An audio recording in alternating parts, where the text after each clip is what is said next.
My name is Rachel High. I'll be turning 48 this year. I was born in London, England. The rest of my life was in Port Augusta. Went to school there, Port Augusta Secondary School. Yeah, there were some challenges. I had bullies, of course. Through the tough times, I had the friends that were there for me. They helped me to ignore all those bullies. My parents who were there for me. That's what kept me going. We asked the doctors to tell us what Down syndrome was because we had no idea. You know, you see people with Down syndrome and you have an opinion about that. And so these doctors came and told us all the details about Down syndrome and the possible issues that we had to deal with. And then we had a paediatrician who came to us and said, your child has not got a brain injury, she's got a developmental delay. Her brain is underdeveloped and your job is to develop it. What I'd like you to do is encourage curiosity. So when she was 4 days old, we said, right, we start teaching you. The best thing of in school was that I made friends there. That's where I learned about drama. I just loved it. Give me an identity. I like to be on stage and on screen. For a while, I was very conscious of people looking at her and wanting to apologise, if you like. But after a while, I got over that. She had curly hair and everybody says she got lovely curly hair. We had a baby, we had a new job, we had things to do. Then we had to come to Australia. So life took over, I think, really after that. If I'd been able to tell myself at that time, you're going to have a child with Down syndrome, I mean, of course I would have been upset, but at least I would have been more prepared for it. I might not have been so frightened about what the future was. And I think, if I'm honest, for many, many years, I searched for the cure. I searched for somebody to tell me how I could switch this off and change it over. And it took me a long time to realise that you can't do that. The only way you can do it is nurture it. Why not learn about it?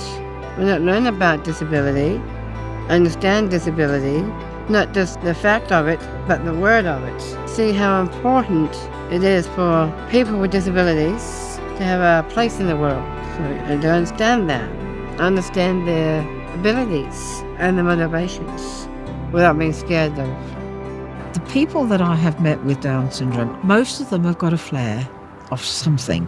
Either they know all about footy, or they know all about drama, or they know all about something else.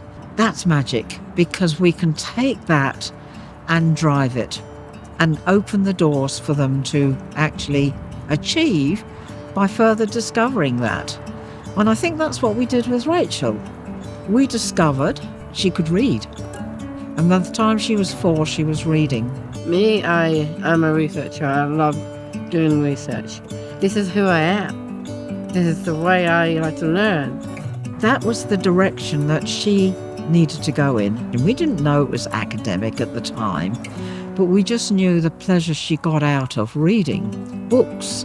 Talking, words were really her skill. I was so pleased to find out that I became the first person with Down syndrome to obtain a degree here in Australia. It means so much. I could manage the subjects that I had during that time and how much I learned from that. There was the Aboriginal studies, there's the drama, and the more I learned about that, and the more great I felt, more energized I felt inside. I achieved everything that I wanted, everything that I needed to be in life. So the best thing ever. Rachel's disability is not Down syndrome, it's she's got a limited executive function. And that's the bit that we have to deal with. Not the fact that she looks different or she's got this extra chromosome. It's not about having Down syndrome, it's about the fact. So I have ability to learn. I have ability to be in this world. Yeah, and that should be the same for others. Don't give me a speech pathologist when she's 2. Tell me how to help her. Give me the lessons so that I can teach her. The education comes first. To support them is to be there for them, try and find some form of education for them to learn of what they want to be.